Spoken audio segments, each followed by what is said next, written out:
तो मूवी की शुरुआत में हम कुछ भयानक कल्ट के दृश्यों को देखते हैं जिसको कोई लेडी रिकॉर्ड कर रही थी, जहां पर एक भयानक रिचुअल के तहत कुछ अनसेटलिंग हो रहा होता है। ऐसा लग रहा था कि जैसे ये कल्ट पागल होकर किसी डीमन को एक लड़की में बुला चुका हो। अब तभी एक बुजुर्ग व्यक्ति ने एक लड़की में डीमन को बुलाया था और आसपास एक सफेद रंग का घेरा भी बना रखा था जिसको ये लोग एंजल समझ रहे थे, लेकिन वो एक ऐसा भयानक डीमन निकला जिसने की काफी सारे सैक्रिफाइस ले लिए थे। अब तभी हम एक मृत आदमी के शरीर के ऊपर लड़की के फेस को देख पाते हैं जो कि और भी ज्यादा भयानक था, और यहाँ पर जो कुछ भी चल रहा था वो बिल्कुल भी नॉर्मल नहीं था। खैर इसके बाद हम मिलते हैं 12 साल की लड़की पाइपर और 17 साल 9 महीने के लड़के एंडी से। ये दोनों ही असल में स्टेप सिबलिंग्स थे। अब एंडी के जो पिता हैं वो उसके बायोलॉजिकल फादर हैं जिन्होंने पाइपर की माँ से शादी करी, तो एंडी के पिता पाइपर के लिए स्टेप फादर हुए जो कि उसके साथ काफी अच्छे से बर्ताव करते हैं, लेकिन वो पाइपर की नजरों से छुपकर एंडी को मारा पीटा करते। खैर पाइपर की माँ इस दुनिया में नहीं है और उसके स्टेप फादर भी कैंसर से पीड़ित थे। हम ये भी समझ पाते हैं कि पाइपर जो है वो पार्शियली ब्लाइंड है, जिसकी वजह से उसको कभी पता नहीं चला कि उसके भाई एंडी को उसके स्टेप फादर पीटा करते थे, क्योंकि वो पाइपर की नजर में हमेशा बेस्ट फादर ही थे। अब पाइपर बस यहाँ पर ऑब्जेक्ट की शेप्स को देख सकती थी। अब उसको यहाँ पर क्लियरली कुछ भी नजर नहीं आया करता, और एंडी अपनी स्टेप सिस्टर से बहुत प्यार करता है, उसको संभालता भी है। इनफैक्ट जब उसकी क्लासमेट्स उसका मजाक बनाती हैं तब वो उसको सच्चाई ना बताकर सिर्फ उसे अच्छी बातें बताता है जिससे कि उसका मॉरल डाउन ना हो।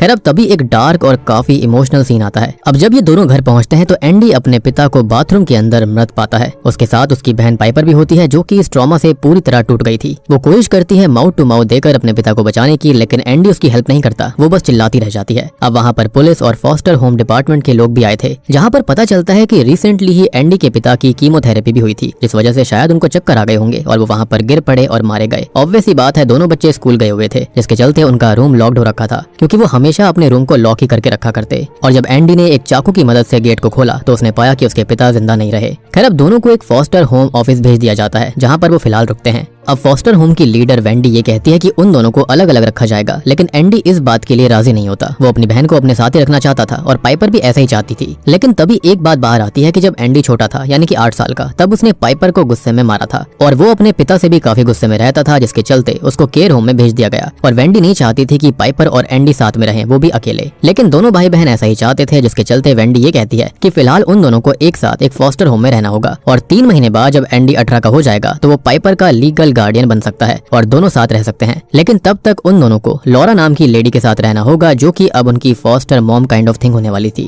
अब लॉरा असल में इसी ऑफिस के अंदर 20 साल तक वेंडी के साथ एक काउंसलर की तरह रह चुकी थी and she was the best one they had, लेकिन उनके साथ कुछ भयानक घटित हुआ था, तो अब वो अपने ही घर में रहकर फॉस्टर किड्स को रखा करती। अब ये दोनों फाइनली अपनी कार से लॉरा के पास पहुंच जाते हैं, लेकिन टू देयर सरप्राइज वहाँ पर ऑलरेडी एक म्यूट लड़का ओलिवर भी रहता था जो कि बिल्कुल बोलता नहीं और उसका बर्ताव काफी अनसेटलिंग सा होता है। मतलब ऐसा लग रहा था कि ये बच्चा बहुत ही अजीब हो और उसे किसी चीज की भी सुध-बुध नहीं थी। एक और अजीब चीज ये थी कि यहाँ लॉरा ने अपने डॉग को प्रिजर्व करके रखा हुआ था एज अ स्टैचू, जो कि बच्चों को काफी अजीब लगता है। साथ ही साथ उसके घर में एक बिल्ली भी होती है जिसका नाम जंकमैन था। वो हमेशा इधर उधर भागती रहती, ऐसा लग रहा था कि जैसे वो उस घर के अंदर रहना ही ना चाहती हो। सबसे बड़ी बात कि लॉरा खुद पाइपर को देखकर बहुत ही ज्यादा लगाव दिखाने की कोशिश करती है। ऐसा लग रहा था कि जैसे प्यासे को पानी मिल गया हो, लेकिन वो एंडी में ज्यादा इंटरेस्ट नहीं ले रही होती। लॉरा बहुत कोशिश करती है सब कुछ नॉर्मल दिखाने के लिए, लेकिन ये सब कुछ नॉर्मल नहीं था। आई मीन ओवर एक्साइटेड होना, ये सब चीजें करना काफी वियर्ड सा होता है। यानी कि लॉरा को देखते ही समझ में आ जाता है कि उसके मन में कुछ अजीब चल रहा था। सबसे पहले तो लॉरा पाइपर को उसकी बेटी कैथी का ही रूम देती है ताकि वो वहाँ पर अच्छे से रह सके, और एंडी को उसके बगल वाला रूम दिया जाता है जो कि उतना ठीक नहीं था, और यहाँ पर सिर्फ पाइपर का ही खास ख्याल रखा जा रहा था जो कि बनता भी है। लेकिन कैथी का रूम क्यों दिया गया था, तो इसके लिए हमको लॉरा का पास्ट जानना होगा। असल में लॉरा की एक बेटी कैथी भी थी जो कि कुछ समय पहले ही पूल में डूबकर खत्म हो गई, और लॉरा ने उसको बचाने की काफी कोशिश करी थी, लेकिन वो उसको बचा नहीं पाई और उसका सदमा उसके अंदर आज तक था। अब यहाँ पर एक अजीब चीज नोट करने वाली ये है कि ये जो घर है ना वो काफी आउटस्कर्ट्स में है। अब आप ये कहोगे कि इसमें अजीब बात क्या है, बहुत सारे घर होते हैं, बिल्कुल सही बात है, लेकिन उसके घर के इर्द गिर्द एक सफेद घेरा बना हुआ था। बहुत ही ज्यादा भयानक सी चीज ये दर्शा रहा होता है, और ऐसा ही सफेद घेरा मूवी की शुरुआत में भी था और यहाँ पर बिल्कुल वैसी ही फील आ रही थी। अब देखो यहाँ पाइपर पार्शियली ब्लाइंड होती है और धीरे धीरे लॉरा उसमें कैथी की झलक देखने लगती है। ओलिवर भी कुछ ज्यादा ही क्रीपी है, कभी अपने आप को काटता रहता है, कभी चीजें चबाता है और कभी कभी तो नाइफ को भी चाटता रहता है जैसे कि उसे हमेशा भूख लग रही हो। लेकिन बार बार यहाँ पर लॉरा उसको यही कहती रहती है कि अभी वक्त नहीं आया है, यानी कि यहाँ पर ये कुछ तो खिचड़ी पका रही थी। खैर उसको लॉरा हमेशा अपने रूम में बंद करके ही रखा करती, जो कि सबसे बड़ा रेड फ्लैग था। ऐसा लगता था कि जैसे ओलिवर को भी किसी चीज की सुध बुद्धि नहीं थी। होता है ना किसी को उसकी मर्जी के खिलाफ ऐसा अजीब सा करके रखा जाए, बिल्कुल ऐसी फील आ रही थी। अब एंडी को ऐसा लगता है कि यहाँ पर सीरियसली कुछ तो गलत हो रहा था, तो वो एक बार फिर से फॉस्टर होम की लीडर यानी कि सोशल वर्कर वेंडी को फिर से फोन करता है और बताता है कि जब वो 18 का हो जाएगा तो वो पाइपर को यहाँ से ले जाएगा। अब होता यह है कि ये बात जैसे ही लॉरा सुन लेती है तो वो काफी डिस्टर्ब सी हो जाती है और उसके बाद वो शुरुआत करती है एंडी के मेंटल स्टेट को मैनिपुलेट करने का, और वो दिखावा करती है कि एंडी अनस्टेबल है, अब्यूजिव है, जैसे कि उसके पिता अब्यूजिव हुआ करते। इनफैक्ट लॉरा ने घर के बाहर बार्न में चिकन बर्ड्स को भी पाला हुआ था जो कि डरे सहमे रहते थे, और पूल भी काफी टाइम से खाली पड़ा हुआ था जब से कैथी खत्म हुई थी। एक और चीज की यहाँ पर हम लॉरा के गम को देख पाते हैं, वो बार बार पूल के पास जाया करती, वहाँ बैठकर अपनी बेटी को याद करती रहती। उसने कभी भी उस पूल को फिर से भरा नहीं था और वो इंतजार कर रही थी बारिश होने का। एनीवेज, अब एंडी के पिता के फ्यूनरल के दिन लॉरा सीक्रेटली एंडी के पापा की बॉडी से एक बाल का गुच्छा काटकर चुरा लेती है और एंडी को वियर्ड सी बातें बोलती है कि कुछ लोग ये कहते हैं कि मृत्यु के बाद भी सोल बॉडी में ही रहती है, और एंडी ने अपने पिता को देखा तक नहीं है उनके आखिरी राइट्स में, और उसने पाइपर से भी झूठ कहा था जिसको लॉरा जानबूझकर पाइपर के सामने मेंशन कर देती है। ऐसा लग रहा था कि जैसे वो पाइपर को भड़का रही हो एंडी के खिलाफ। वो ये भी कहती है कि एंडी को अपने पिता को आखिरी टाइम देखना चाहिए, और वो उसे फोर्सफुली किस करने के लिए कहती है, वो भी लिप्स के ऊपर, कि ये रिचुअल का पार्ट है, लेकिन वो ऐसा नहीं करता। ऑब्वियस सी बात है, इसके लिए काफी वियर्ड था। तो शॉकिंगली एंडी के जाने के बाद लॉरा खुद उनको लिप्स पे किस करती है, जो कि बहुत ही वियर्ड सी बात थी। और एंडी ने यहाँ पर अपने पिता को किस इसलिए भी नहीं किया क्योंकि जब वो खत्म हुए थे तो उनके मुंह से झाग वगैरह, वॉमिट वगैरह निकल रही थी, जिसके चलते उसको ये चीज काफी ज्यादा ट्रॉमेटाइजिंग लगी, और उसको यहाँ पर ये चीज जो होती है वो वही शावर वाले पल याद दिला रही थी, जिसके चलते उसने ऐसा बिल्कुल नहीं किया। ऑब्वियस ही बात है यार, वो अभी 18 साल का भी नहीं हुआ था और उसके लिए सारी चीजें खुद काफी ट्रॉमेटाइजिंग थी। और यहाँ पर हम एक बात साफ साफ देख पाते हैं कि अपनी बेटी कैथी के गुजर जाने के बाद से लॉरा को खुद ही काउंसलिंग की सख्त जरूरत थी, लेकिन उसने खुद को बिल्कुल आइसोलेट कर लिया था। खैर, अब अपने गम को दूर करने के लिए लॉरा इनको पार्टी करवाती है, जो कि एंडी का ही आइडिया था। अब ये सभी मिलकर खूब शराब पीते हैं। जी हाँ, पाइपर भी मदिरा का सेवन करती है, हालांकि वो बस 12 साल की थी, लेकिन चलो ये सब बढ़िया से पार्टी करने लगते हैं। अब पाइपर के बेहोश हो जाने के बाद, सोने के बाद फाइनली लॉरा एंडी की काउंसलिंग करने लगती है। एंडी ये बताता है कि पापा उसके साथ काफी अब्यूजिव थे, लेकिन पाइपर के लिए वो काफी सॉफ्ट हुआ करते, और इसी वजह से एंडी के दिल में काफी ज्यादा नफरत थी, काफी ज्यादा वियर्ड चीजें थी, और इसलिए उसने गुस्से में आकर पाइपर को मार दिया था, जिसके बारे में पाइपर को अब याद नहीं है, और इस चीज के लिए एंडी आज तक काफी ज्यादा शर्मिंदा है। अब एंडी ये बताता है कि जो पाइपर है वो अपने स्टेप फादर के अब्यूजिव होने के बारे में बिल्कुल भी नहीं जानती, और यहाँ पर एक चीज थी कि जब भी पाइपर और एंडी ग्रेप फ्रूट बोला करते थे तो एक तरह की ये कसम होती थी कि उनको सच बोलना ही होगा, लेकिन एंडी ने 1-2 बार उसके बावजूद भी झूठ कहा था, जो कि पाइपर को अच्छा नहीं लगता। और यहाँ पर हमको ये पता चलता है कि एंडी ने ऐसा इसलिए किया ताकि पाइपर को बुरा न लगे। खैर, अब रात में हम ये देखते हैं कि एंडी और पाइपर दोनों ही सो चुके थे, तो लॉरा खुद ही अपने सुसु को कलेक्ट करके एंडी के पैंट्स के ऊपर डाल देती है, ताकि वो फॉस्टर ऑफिस और पाइपर को दिखा सके कि एंडी इतना बड़ा होने के बाद भी कितना गंदा रहता है, वो रेस्पॉन्सिबल नहीं है, ताकि वो पाइपर को उससे दूर न ले जा सके। इनफैक्ट वो जिम के लिए क्रिएटिन लिया करता था, और उसमें भी लॉरा कुछ नशीला पदार्थ मिला रही थी, जिससे कि एंडी की नींद बहुत ही ज्यादा गहरी हो रही थी और उसका दिमाग बिल्कुल भी स्टेबल नहीं था। हालांकि हम क्लियरली देख सकते हैं कि एंडी अपनी बहन से बहुत प्यार करता था, और उसको ये नशा होने के बावजूद भी वो अपनी बहन के बारे में हल्का सा भी गलत नहीं सोच रहा था, लेकिन वो खुद यहाँ पर एक बच्चा होता है जिसको फंसाया जा रहा था। इनफैक्ट उसी टाइम हम ये भी देखते हैं कि दोनों बच्चों के नशे में धुत होने की वजह से लॉरा ओलिवर को नहला रही थी, क्योंकि जैसा कि मैंने आपको बताया था कि वो काफी ज्यादा वियर्ड बिहेव करता था। वो कुछ भी चीज खा लेता था, बाहर जो बार्न में चिकन्स थे वो उनको भी मार मार कर खा रहा था। ऐसा लगता था कि उसे हमेशा भूख लगती रहती। सबसे बड़ी बात कि इसी के चलते उसने खुद को भी जख्मी कर लिया था, और जब उसको इतने सारे जख्म हो गए थे तो उनको भी वो साफ करती है, लेकिन लॉरा ये कहने लगती है कि वो वहाँ पर है, ये कैसे पता लगेगा, वो कैसे यकीन करेगी। और तभी शॉकिंगली हम देखते हैं कि ओलिवर के अंदर कोई डिमोनिक शक्ति आ गई थी और उसने सिग्नल देकर शीशा ही तोड़ दिया। मतलब कि यहाँ पे लॉरा कुछ न कुछ भयानक इन बच्चों के साथ करने की फिराक में थी, जो कि बहुत ही ज्यादा डरावना होने वाला है। खैर, अब अगली सुबह जब एंडी को होश आता है तो उसको लगता है कि उसने पैंट में ही सुसु कर ली है, जबकि ये सब लॉरा नहीं किया था। अब वो शर्मिंदा होकर वॉशिंग मशीन यूज करने जाता है, लेकिन लॉरा ने उसके कपड़े छीन लिए थे वॉश करने के लिए, और वो पाइपर के सामने दिखाती है कि एंडी ने सोते समय खुद को ही गीला कर लिया। बेसिकली वो पाइपर के सामने ये दिखाना चाहती थी कि एंडी उसकी रेस्पॉन्सिबिलिटी नहीं ले सकता। अब लॉरा और पाइपर शॉपिंग करने निकल जाती हैं और ओलिवर को उसके रूम में बंद कर दिया जाता है, जिसके बाद एंडी नहाने जाता है, लेकिन उसको बाथरूम से डर लग रहा था जब से उसके पिता के साथ वो हादसा हुआ, और इसलिए वो बाहर गार्डन में बने हुए नल के नीचे नहाने लगता है, जहाँ से दूर विंडो से ओलिवर उसको देख रहा था। तभी ओलिवर एक मक्खी को मारकर खा जाता है, जो कि फर्दर इस बात को सपोर्ट करता है कि ओलिवर किसी डिमोनिक शक्ति के कब्जे में था।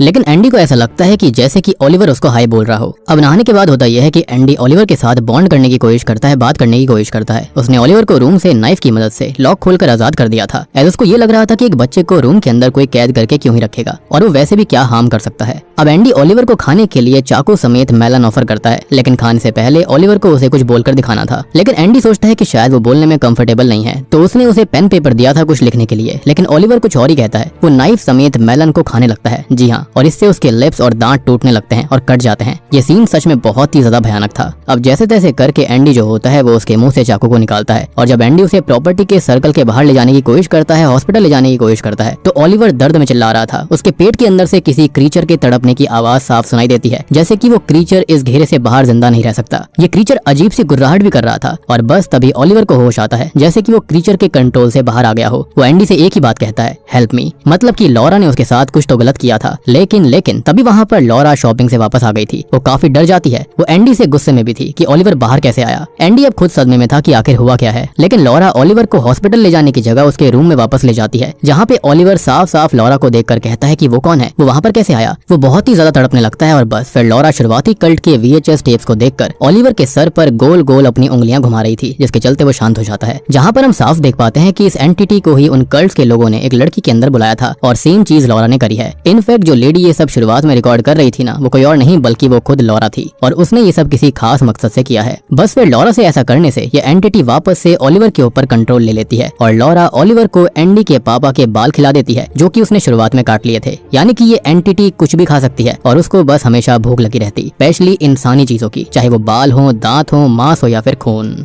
अब आप ये भी सोच रहे होंगे कि इतना सब होने के बावजूद भी एंडी और पाइपर को आवाज कैसे नहीं आई। तो लॉरा ने असल में म्यूजिक बहुत ही तेज कर दिया था, जिससे कि कोई भी आवाज बाहर नहीं गई। खैर अब तक जंकमैन बिल्ली भी नहीं मिल रही होती, जिसका इल्जाम किसी और पे नहीं, वो भी एंडी पर ही लगता है। अब पाइपर काफी कोशिश करती है, लेकिन वो उसको ढूंढ नहीं पाती, और हम देखते हैं कि घर के इर्द गिर्द कितना बड़ा सफेद घेरा बनाकर रखा गया था। अब या तो ओलिवर उसको खा गया था, या फिर वो वाकई में भाग गई, और इसलिए स्टार्टिंग से जंकमैन ओलिवर से डरती थी, उसको खरोच रही थी, क्योंकि उसको पता था कि उसके अंदर कोई ना कोई खतरनाक शक्ति थी। अब एंडी को एक बात और पता लगती है कि ओलिवर ने पेपर के ऊपर बर्ड लिखा हुआ था, जो कि एंडी को शॉकिंग लगता है कि आखिर उसने बर्ड क्यों लिखा। खैर उसी रात एंडी को हेलुसिनेशंस होते हैं। ओलिवर का चेहरा उसके पापा के चेहरे में परिवर्तित हो जाता है, जो कि ये कहता है कि she will die in the rain. तभी एंडी बाथरूम में शॉक में गिर जाता है, जैसे उसके पिता गिरे थे, और उसके सर पर चोट आ जाती है, जिसके चलते उसको हॉस्पिटल में भर्ती करना पड़ता है। खैर अब घर पर लॉरा जो होती है वो अपनी बेटी कैथी के पास्ट मोमेंट्स की VHS टेप्स को देख रही थी, उसको याद कर रही थी कि तभी वहाँ पर पाइपर भी उसका साथ देती है। लॉरा उसको अपनी बेटी के बारे में डिस्क्राइब कर रही थी कि तभी हम एक शॉकिंग डिटेल देखते हैं कि लॉरा ओलिवर को बुला रही थी, जो कि ओलिवर को आंटी लॉरा बुलाता है, और वो इस वाले ओलिवर से बिल्कुल अलग दिखाई दे रहा था। उसके लाल बाल थे और वो काफी लंबा सा भी था, यानी कि सब कुछ यहाँ पर काफी घर के अंदर अजीब था। और ये जो ओलिवर है वो शायद से ओलिवर है ही नहीं, ये जो कोई भी है। जब उसको होश आया था तो उसने लॉरा को कहा भी था कि तुम हो कौन, यानी कि 100% लॉरा किसी रिचुअल के फिराक में थी और उसने उसे किडनैप किया है। खैर अब यहाँ पर लॉरा जो होती है वो एंडी से हॉस्पिटल मिलने आती है, जहाँ पर वो अजीब से रीजन देती है कि पाइपर उससे मिलने नहीं आ सकती, जो कि एंडी को बात हजम नहीं होती। वो ये भी बताती है कि एंडी की दिमागी हालत ठीक नहीं है और वो पाइपर का अच्छे से ख्याल रखेगी। लेकिन एंडी ये बोलता है कि उसके पिता ने उसके सपने में आकर या फिर उसके सामने उसे विजन आया था, उन्होंने उसको ये कहा कि Piper will die in the rain, तो वो उसको बारिश में ना जाने दे। लेकिन आई बिलीव कि ये डीमन ने उसको बताया होगा कि पाइपर के साथ क्या होने वाला है, बट ऑब्वियसली लॉरा नहीं सुनती और पाइपर के साथ बारिश में ही नाचती है, खुश होती है, और फिर उसको कैथी का स्वेटर भी पहनाती है। साथ ही साथ उसके दिमाग में एक आइडिया आता है कि शायद वो कुछ गलत ना करे, तो वो पाइपर से पूछती है कि क्या वो उसको माँ बुलाएगी और उसके साथ ही रहेगी हमेशा। जिस पर माँ बुलाने के लिए तो पाइपर एग्री हो जाती है। वो कहती है कि वो सोचेगी, लेकिन साथ रहने के लिए वो इनकार कर देती है कि वो अपने भाई एंडी के साथ ही रहेगी। लेकिन वो वादा करती है कि वो हर एक वीकेंड उससे मिलने आएगी, जिसके चलते लॉरा का दिमाग घूम जाता है और वो कुछ भयानक करने का 100% मन बना लेती है। जिसके बाद लॉरा पाइपर को शेड में ले जाती है, जहाँ पर हमेशा ताला लगा रहता था, और अब समझ आता है कि वहाँ पर ताला क्यों लगाया गया था और क्यों ओलिवर वहाँ जाने की जिद करता। वहाँ पे असल में कैथी की बॉडी एक फ्रीजर में पड़ी होती है, जिसको वो पाइपर को छूने के लिए कहती है, जो कि उसे काफी अजीब लगता है। लेकिन लॉरा ये कहती है कि ये बस मीट का टुकड़ा है और कुछ नहीं। और यहाँ पर हम ये भी देख पाते हैं कि जो यहाँ ओलिवर होता है वो उस बॉडी को खाने की फिराक में था। खैर फाइनली एंडी घर आ जाता है, जिसको लॉरा ही घर लेकर आ रही थी, लेकिन वो इस बात से खुश नहीं होती। वो बार बार एक ही चीज पे फोकस करती है कि एंडी को साइकोटिक ब्रेकडाउन हुआ था, जिसकी वजह से वो सबके लिए खतरा है। लाइक वो जो करना चाहती है ना, वो आराम से करना चाहती थी, और एंडी उसके रास्ते का सबसे बड़ा रोड़ा बन रहा था।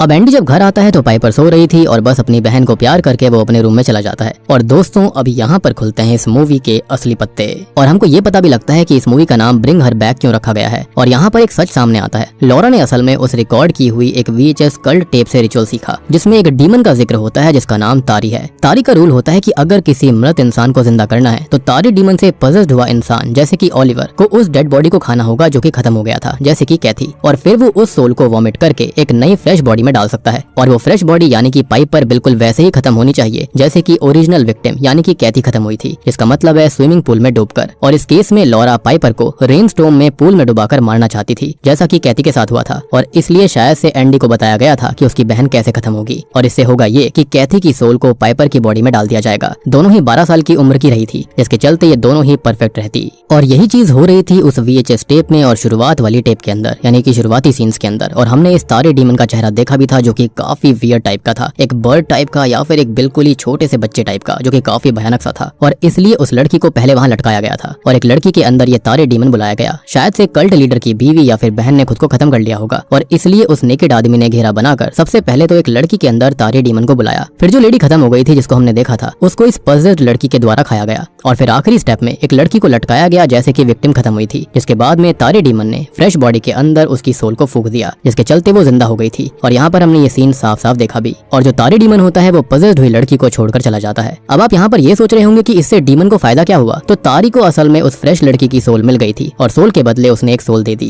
खैर अब एंडी के हॉस्पिटल से वापस आने के बाद उसको सब कुछ वियर्ड लगता है जिसके चलते उसे लॉरा पे पूरा शक हो गया था। अब लॉरा उसकी परफ्यूम लगाकर पाइपर को सुलाने के बाद उसकी आंख पर मुक्का मार देती है और ब्लेम लगता है एंडी के ऊपर। पाइपर काफी कंफ्यूज हो जाती है, लेकिन जब वो वही परफ्यूम स्मेल करती है तो उसको अपने भाई पर ही डाउट होता है। एंडी यहाँ पर ग्रेप फ्रूट भी बोलता है लेकिन वो फिर भी नहीं समझती। अब यहाँ लॉरा ने एंडी को बहुत गुस्सा दिला दिया था। वो ये भी कहती है कि उसी ने उसके पिता को मारा भी था। इसके चलते वो दीवार के अंदर पंच मार देता है जो कि टूट जाती है, जिससे कि ये साबित हो गया था कि इतनी फोर्सफुली मारने वाला व्यक्ति वही हो सकता है। और सभी पेरेंट्स की तरह लॉरा ने भी वही बात बोल दी कि जिम के ड्रग्स की वजह से ऐसा हो रहा है, उसका दिमाग खराब हो चुका है, यानी कि वो क्रिएटिन को ड्रग बोल रही थी लोल, और वो प्रोटीन पाउडर को तो पक्का कैप्टन अमेरिका वाला सीरम ही मानती होगी। एनीवेज अब परेशान होकर तभी एंडी सोशल एजेंसी जाकर ये पता लगाता है कि ओलिवर का तो असली नाम कॉनर बर्ड है और वो एक मिसिंग चाइल्ड है। तो अब आपको समझ में आया होगा कि यहाँ पर एंडी के दिए गए पेपर पर उसने बर्ड क्यों लिखा था, क्योंकि उसका पूरा नाम है कॉनर बर्ड, यानी कि ये ओलिवर था ही नहीं। अब यहाँ पर पता लगता है कि लॉरा का तो बैकग्राउंड भी फेक है और वो वेंडी के साथ मिलकर लॉरा को एक्सपोज करने चाहता है। अब इनिशियली तो वेंडी एंडी के ऊपर भरोसा नहीं कर रही थी, उसको लग रहा था कि वो पागल है। सबसे बड़ी बात कि ओलिवर तो उसके पड़ोस में रहने वाला बच्चा था जिसके लाल बाल थे, जिसको हमने VHS टेप में देखा था। तो बेसिकली लॉरा ने किडनैपिंग भी करी थी ताकि वो तारी एंटिटी को कॉर्नर के अंदर कैद रखे और रिचुअल में इस्तेमाल करे। मीनवाइल हम घर को देख पाते हैं जहाँ पर ओलिवर यानी कि कॉर्नर आजाद होकर सब कुछ खाने पीने लगता है। जो हाथ लग रहा था वो खा रहा था, चाहे लकड़ी की टेबल हो, लोहा हो, प्लास्टिक हो, जो मिले वो उसको खाता जाता। अब इस वक्त तक हम देखते हैं कि लॉरा जो होती है वो पाइपर को एक गेमिंग की जगह पर छोड़ आई थी, जहाँ पर अकेले जब वो घर वापस आती है तो वो कॉर्नर को देखती है जो कि फुल पोजीशन में आकर लॉरा के हाथ को ही खाने लगता है, जिससे कि वो एक रूम में बंद हो जाती है और वहीं पर बेहोश हो जाती है। ऑब्वियस ही बात है, एक्सेसिव ब्लड लॉस हो गया था। अब होश आने पर उसको कॉर्नर बाहर खड़ा हुआ नजर आता है और वो उसी घेरे से उसको शांत करती है, यानी कि ये घेरा इसी एंटिटी का सिंबल है जो कि दर्शाता है मरण और जीवन के चक्र को।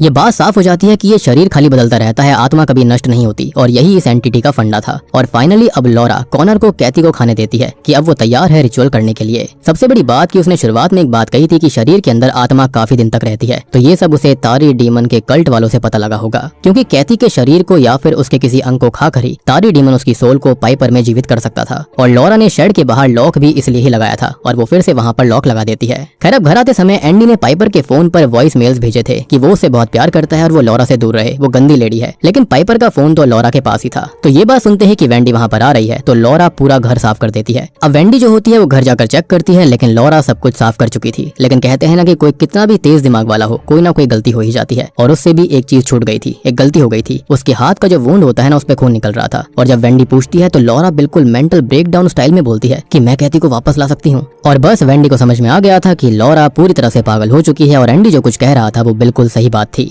अब तभी हम ये देख पाते हैं कि जो एंडी होता है उसने शेड का दरवाजा तोड़ दिया था और वो वेंडी को वहाँ पर लेकर जाता है, जहाँ पर वेंडी ये देखती है कि कॉर्नर जो होता है वो कैथी की डेड बॉडी को खा रहा था। ये देखकर तो यहाँ पर वेंडी पूरी तरह से डर जाती है। वो भागने की कोशिश करते हैं। वेंडी को तो यकीन भी नहीं हो रहा था कि उसकी इतनी काबिल एम्प्लॉई जो कि वहाँ पर 20 साल से थी वो ऐसी पागलपंती कर सकती है। लेकिन लॉरा तभी शॉकिंगली कार से उन दोनों को कुचल देती है। अब वेंडी तो ऑन द स्पॉट खत्म हो गई थी, लेकिन एंडी को वो बिल्कुल रेन पडल के अंदर डुबा कर ही मार डालती है, यानी कि जिस गड्ढे के अंदर बारिश का पानी था ना, वो उसके अंदर ही उसे डुबाकर खत्म कर देती है। आई मीन पाइपर के लिए कितना ज्यादा दुखद होने वाला था। खैर अब लॉरा ने दोनों की बॉडीज को ही डंप कर दिया था, छुपा दिया था, और अब यहाँ पर फाइनल रिचुअल के लिए स्टेज सेट हो चुका है। तभी लॉरा जल्दी से पाइपर को घर लाती है, जहाँ पर एक लेडी उससे पाइपर की आई साइट के बारे में बात करना चाहती थी। मे बी उस पंच की वजह से थोड़ा बहुत वो देख सकती थी। अब जो कॉर्नर होता है ना, उसने यहाँ पर कैथी का कुछ फ्लैश खा लिया था, स्पेशली उसकी आंख। और हाँ, इस एंटिटी की खास शक्ति ये है कि वो किसी की भी आवाज को मिमिक कर सकता है। तो अब यहाँ पर वो एंडी की आवाज में बोलने लगता है, लेकिन पाइपर जो कि ब्लाइंड होती है वो एंडी की आवाज सुनकर उसकी तरफ जा रही थी। लेकिन जैसे ही वो उसका फेस टच करती है तो उसको समझ आ जाता है कि ये उसका भाई नहीं है। वो लॉरा से पूछती है कि ये है कौन, तो लॉरा ये बताती है कि ये कोई नहीं ओलिवर है। और ओलिवर के होलिये के बारे में पूछने पर लॉरा अपने रियल ओलिवर के रेड हेयर के बारे में बोल देती है। लेकिन वो तो कॉनर था ना, उसके बाल ही काट दिए गए थे, जिससे कि पाइपर को लॉरा के ऊपर शक हो जाता है और वो खुद को बाथरूम में जाकर लॉक कर लेती है, जहाँ पर उसे एंडी की लाश मिलती है। वो समझ जाती है कि ये एंडी है जो कि अब जिंदा नहीं रहा। पाइपर अब लॉरा से पूछती है कि उसके भाई को क्या हुआ, तो लॉरा ये कहती है कि उनका एक्सीडेंट हो गया था। लेकिन इस बात पर भी पाइपर विश्वास नहीं करती और वो उसके मुंह पर एक चीज फेंक कर मारती है और भागने की कोशिश करती है, लेकिन दीवार से टकरा कर वो बेहोश हो गई थी। अब लॉरा फाइनल रिचुअल एक्सप्लेन करती है और पाइपर को खींचकर पूल में ले जाती है जहाँ पर बारिश हो रही थी। लेकिन जैसे ही पाइपर मम्मी मम्मी चिल्लाती है तो लॉरा इमोशनल हो गई थी कि यहाँ पर उसकी बेटी कैसे डूबी थी, तो वो यहाँ पर उसको बचा लेती है। वो उसको छोड़ देती है। पाइपर अब रोड पर भाग जाती है जहाँ पर एक कपल उसको रेस्क्यू कर लेता है और अपने साथ बैठाकर ले जाने लगता है। तब कॉनर जो होता है वो फाइनली ये सब देख रहा था। उसके अंदर का डीमन जो होता है वो भी सोच रहा होगा कैसी पागल औरत के सामने में आया था। जिसके बाद वो फाइनली उस सर्कल से बाहर आता है और डीमन तारी उसके शरीर से बाहर निकल गया था। उसे बहुत ही खतरनाक वॉमिट होती है।